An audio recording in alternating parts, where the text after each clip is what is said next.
경제 이슈와 상식이 궁금하시다면 경제 유캐스트 오디오로 듣는 키워드 경제. 안녕하세요. 경제 유캐스트는 팟캐하는 김 기자입니다. 후불 결제 시대가 네이버페이도 후불 결제를 합니다. 이게 무슨 얘기냐? 외상이 가능하다는 얘기예요. 은행 신용카드 그러니까 신용카드 받을 수 없는 소득이 없는 대학생들 같은 사람들도 있을 거 아니에요. 이분들 같은 경우에도 보면은 외상 아니면은 외상이나 아니면 후불 결제를 하고 싶어도 카드가 없으면 못 하는 건데 30만 원 이내에서는 가능하게 되는 거예요. 그래서 카드사 고유 영역이었던 후불 결제 시장마저 간편 결제가 진출하기 시작을 했어요.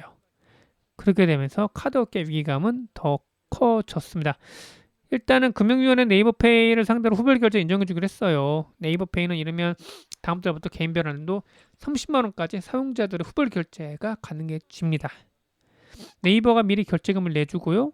이후 정해진 결제일까지 사용자가 네이버페이 지갑에 현금을 충전하는 방식이에요. 신용카드사들의 후불 결제 방식과 크게 다를 바가 없어요. 카카오페이와 토스, 핀테크사들도 연내 후불 결제 서비스에 나선다는 방침입니다. 서비스 방식은 네이버페이와 똑같고요. 30만 원까지 선 결제를 하고 이후 충전하는 구조가 됩니다. 카드사들은 이런 네이버페이의 후불 결제 매우 싫어하고 있어요. 왜냐? 가뜩이나 입지가 줄어들고 있는 카드사 입장에는 불안감이 크죠. 한국은행이 2020년 지급결제 동향에 따르면 신용카드 사용액은 전년 2019년 대비 0.3%가 줄었어요. 체크카드가 1.5% 증가했고 선불카드가 재난지원금 지급에 힘입어 590.8% 늘었다는 점과 극명하게 대조가 돼요.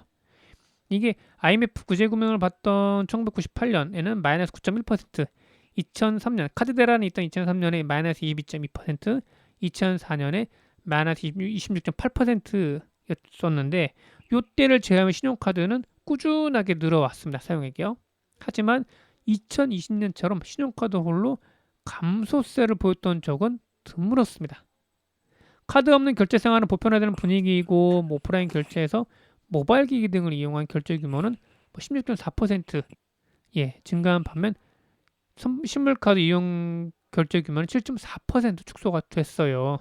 카드사에서는 이게 국내 빅테크의 금융거 진출에도 불구하고 기존 은행과 증권 보험사의 위상을 위협할 정도는 아니다. 근데 지급결제 부문은 실물카드가 간편 결제로의 변화가 있고 빅테크의 비중이 증가되면서 카드사들이 직접적으로 위협을 받고 있다고 말을 했습니다.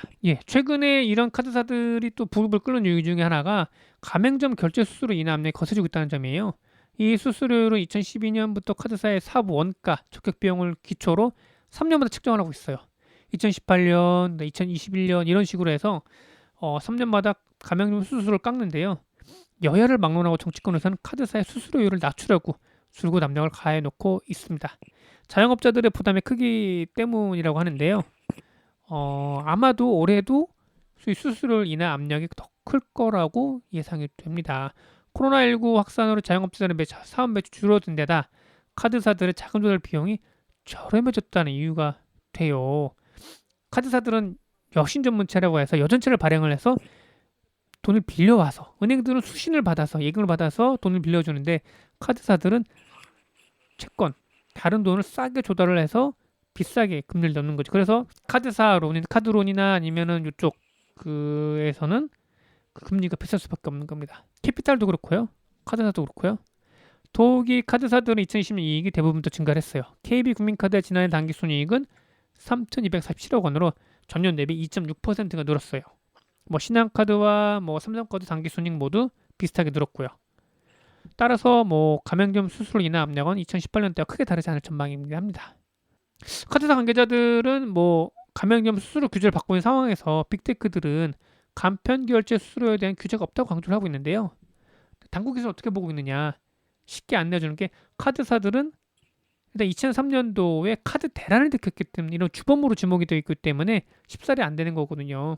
그리고 이미 정규 2금융권으로 자리를 잡고 있기 때문에 금융업체로서의 규제를 받게 되는 거고 핀테크 업체들은 아직은 금융권이 아니라 금융을 좀 편리하게 만드는 기술적인 기업의 요소로 인정받고 있기 때문에 규제를 덜 받고 있는 거긴 하죠. 모르겠습니다. 근데 아마 카드사들의 플라스틱 카드는 아마 우리 지갑에서 사라질 것 같긴 해요. 조만간. 근데 이 꺼내서 긁고 쓰는 게 워낙 편리하니까 남아있는 거긴 한데 앞으로 어떻게 생활이 바뀔지 모르겠어요. 근데 코로나가 분명히 우리의 그 모바일 결제를 더욱더 익숙하게 만든 건 맞는 것 같아요.